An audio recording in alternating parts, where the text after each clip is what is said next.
Hello hello नमस्कार, कैसे हैं आप सभी। हम आशा करते हैं कि आप सभी अच्छे होंगे। देखिए, आज हम लोग अध्ययन करने वाले हैं प्लांट मोर्फोलॉजी के बारे में। किसके बारे में? Plant morphology. अब बताते चलते हैं कि प्लांट मोर्फोलॉजी है जो एक बोटनी का पार्ट्स है, और इसमें हम लोग अध्ययन करेंगे पादप के शारीरिक आकार का अध्ययन करेंगे। इसमें पादपों के शारीरिक आकार का अध्ययन करेंगे। जैसे आउटर पार्ट के अंतर्गत हम बात करते हैं, जैसे प्लांट्स के हो गए, आपके रूट हो गए, स्टेम हो गए, लीव्स हो गए, और उसके साथ साथ हम लोग किसकी बात करेंगे? ब्रांचेज की बात करेंगे, और उसके बाद फ्लावर्स की बात करेंगे और सीड्स की बात करेंगे। तो पादप आकारिकी का मतलब होता है कि इसमें हम लोग बेसिकली अध्ययन करेंगे पादप के बारे में कि पादपों में या पौधों में कौन कौन से भाग होते हैं, उनके कौन कौन से कार्य होते हैं, और उनको किन किन नामों से जाना जाता है, और उसके विशेष जो भी स्ट्रक्चर होते हैं उनके बारे में हम लोग अध्ययन करेंगे। सबसे पहले मोर्फोलॉजी का मतलब क्या होता है? प्लांट मोर्फोलॉजी मैंने यहाँ पे लिखा है। मोर्फोलॉजी जो है दो वर्ड से बना है। मोर्फोलॉजी जो है कितने वर्ड से बना है? दो वर्ड से बना है। पहला तो मोर्फी वर्ड से बना है। पहला क्या है? मोर्फी वर्ड से बना है। मोर्फी का मतलब होता है आकार होता है। क्या होता है? आकार। और लोगोस का मतलब होता है, लोगोस का मतलब, ठीक है, लोगोस का मतलब होता है अध्ययन, ठीक है।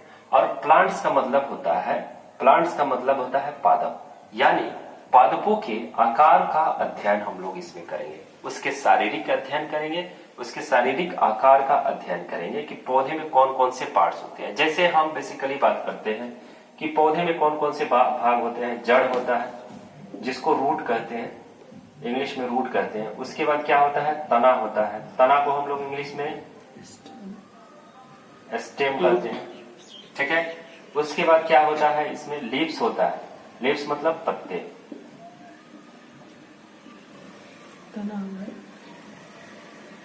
लीव्स हो गया। उसके बाद क्या होता है? फूल होता है। क्या होता है? फूल। इसको हम लोग इंग्लिश में फ्लावर कहते हैं, फ्लावर। उसके बाद क्या होता है? आपका सीड होता है। सीड मतलब बीज। तो ये तमाम पार्ट्स के बारे में हम लोग इस चैप्टर में अध्ययन करने वाले हैं। इसकी तमाम चीजों को बारे में हम लोग क्या अध्ययन करने हैं। तो सबसे पहला जो हम बता दें आपको कि प्लांट्स मोर्फोलॉजी क्या होता है, इसके बारे में थोड़ा सा हम लोग अध्ययन करते हैं कि प्लांट मोर्फोलॉजी जो होता है ये बोटनी का पार्ट्स होता है। जैसे हम लोग बायोलॉजी के दो पार्ट्स करते हैं। बायोलॉजी का पहला पार्ट्स जो होता है जूलॉजी होता है, ठीक है। और पहला पार्ट्स जो होता है जूलॉजी होता है, और सेकंड पार्ट्स जो होता है बोटनी होता है। तो हम लोग बोटनी में ही अभी चल रहे हैं, बोटनी में।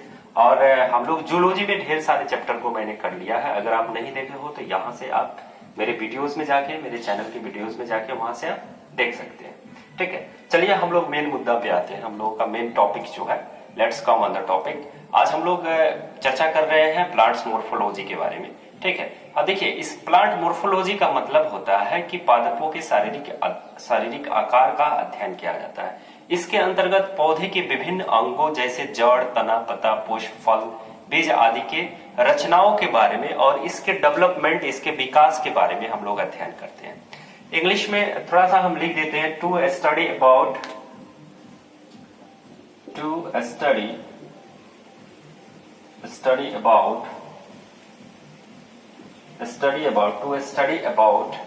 outer part of the plant, outer part of the plants। Example में हम आपको बता दें, एग्जाम्पल में जैसे हो गया रूट, उसके बाद स्टेम, उसके बाद लीव्स, फ्लावर, सीड, ये सभी तमाम चीजों के हम लोग अध्ययन करते हैं। हिंदी के लिए है, हिंदी में लिखिएगा, इसके अंतर्गत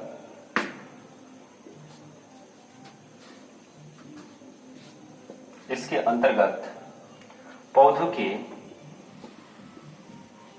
के विभिन्न भागों का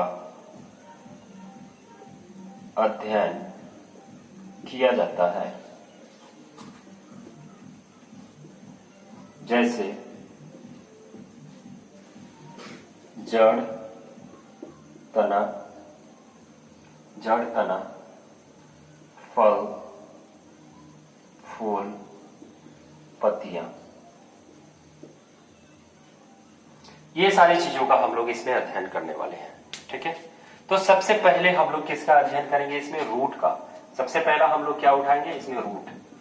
अगर आप स्क्रीनशॉट लेना चाहते हैं तो ले सकते हैं। एक बात और मैं बताऊंगा यहां से आपको कि आप जब भी मेरा वीडियो देखना शुरू करें तो आप पेन कॉपी लेके जरूर बैठें, और जो भी आपको इसमें अच्छा लगे, जो भी चीज आपको अच्छा लगे, जो आप नहीं जानते उसको जरूर लिखने का कोशिश करेंगे। ठीक है, हम ये वीडियो बेसिकली वैसे लोगों के लिए बनाते हैं जो एफर्ट नहीं कर पाते हैं उतने पैसा, बड़े बड़े टीचरों का नहीं कर पाते हैं, या फिर वैसे लोगों के लिए बनाते हैं जो मेहनत करना चाहते हैं और उनको अच्छे टीचर से पढ़ाई नहीं हो पाती है। तो फिर हम कोशिश करते हैं कि वैसे बच्चे जो है मेरे वीडियो के माध्यम से पढ़ें और आगे बढ़ें। बस मेरा कोशिश इतना ही रहता है। और आपसे एक गुजारिश है कि जब भी आप मेरा वीडियो देखें, आप कहीं भी देखें, फेसबुक पे देखें सेम नाम से कश्यप आशु क्लासेस, या इंस्टाग्राम पे देखें सेम नाम से है। ठीक है, और यूट्यूब पे देखें, जहां भी देखें आप मेरे पेज को लाइक फॉलो जरूर करें, सब्सक्राइब जरूर करें। बस इतना छोटा सा गुजारिश है। ठीक है, चलिए हम लोग आगे बात करते हैं रूट्स के बारे में। किसके बारे में? रूट्स के बारे में। तब तक आप इसका स्क्रीनशॉट ले लीजिए। चलिए रूट के बारे में हम आगे चर्चा जारी रखेंगे। ठीक है, रूट होता क्या है? सबसे पहला चीज ये बताते हैं आपको कि रूट होता क्या है। रूट देखिए पौधे के वैसे भाग होता है जो क्या करता है, जमीन के अंदर, मिट्टी के अंदर ग्रोइंग करता है, यानी opposite side of the light, opposite side of the light या opposite side of the sun, opposite side of the sun. ऐसे हम मान लेते हैं कि ये क्या है, आपका मिट्टी है। ठीक है, ये मिट्टी हो गया, इसमें हम लोग बीज डाल दिए, सीड डाल दिए। तो सबसे पहला ग्रोइंग जो होता है रूट का होता है। सबसे पहले क्या होता है? ग्रोइंग रूट का होता है। रूट क्या करता है? ग्रोइंग करता है। यहाँ पे हम लोग सीड डाल दिए और उसके बाद यहाँ से क्या होता है? लिव्स का डेवलपमेंट होता है। तो सबसे पहले ग्रोइंग जो होता है वो क्या होता है? रूट का होता है। पहले रूट निकलता है, और रूट जो होता है वो क्या होता है कि मिट्टी के अंदर ग्रोइंग करता है, मिट्टी के अंदर ग्रोइंग करता है, उसी को हम लोग रूट कहते हैं। जड़ जो होता है, रूट या जड़ कहिए या मूल कहिए, ये होता है। ठीक है, इंग्लिश में इसको रूट कहते हैं, हिंदी में जड़ कहते हैं और मूल कहते हैं। ठीक, तो जड़ पौधे का आरोही भाग होता है। सबसे पहला चीज जो है क्या है? ये पौधे का आरोही भाग होता है। पौधे का आरोही भाग, पौधे का आरोही भाग होता है। क्या होता है? आरोही भाग होता है। जड़ जो होता है पौधे का आरोही भाग होता है, जो मूलांकार से वृद्धि होता है। इसका वृद्धि किससे होता है? मूलांकार से। मूलांकार से इसका क्या होता है? मूलांकार से वृद्धि होता है, वृद्धि होता है। अगर आपसे पूछा जाए कि जड़ का वृद्धि किससे होता है? जड़ का वृद्धि जो होता है मूलांकार से होता है। किससे होता है? मूलांकार से। दूसरा चीज कि भूमि के अंदर जड़ें विभाजित होकर एक जाल का निर्माण करती है। जैसे आपको बता दें, आगे हम लोग इसकी चर्चा भी करेंगे कि जड़ कितने प्रकार के होते हैं, जड़ की चर्चा करेंगे। जैसे जड़ जो होता है मिट्टी के अंदर ग्रोइंग करके एक जाल का निर्माण करता है। क्या करता है? एक जाल का निर्माण करता है, और वह हमेशा प्रकाश के विपरीत दिशा में ग्रोइंग करता है। क्या करता है? यह हमेशा क्या करता है? प्रकाश के विपरीत दिशा, प्रकाश के विपरीत दिशा में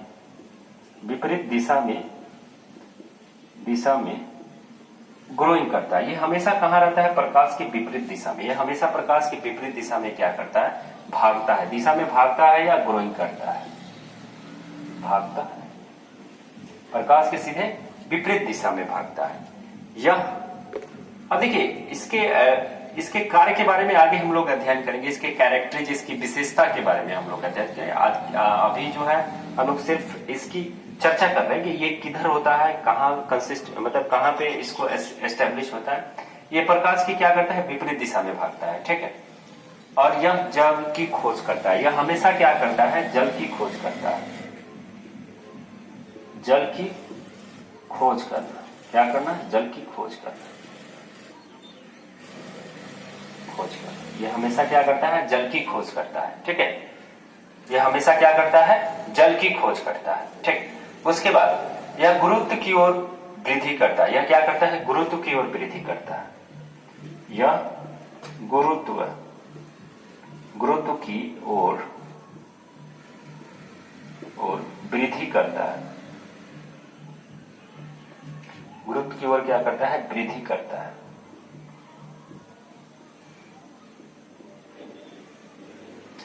तो ये हो गया जड़ के बारे में। जड़ के बारे में, जड़ कैसा होता है? जड़ जो होता है पौधे का आरोही भाग होता है, मूलांकार से वृद्धि होता है, प्रकाश की विपरीत दिशा में भागता है। ये जड़ जो है जल की खोज करता है या गुरुत्व की ओर वृद्धि करता है। जड़ जो है हमेशा क्या करता है? गुरुत्व की ओर वृद्धि करता है। तो ये जड़ के क्या हो गए? आपको जड़ के बारे में मैंने यहां से बताया। अगर आप स्क्रीनशॉट लेना चाहते हैं तो ले सकते हैं। आज हम लोग पढ़ेंगे जड़ों की विशेषताएं या कैरेक्टरीज ऑफ रूट के बारे में। ठीक है।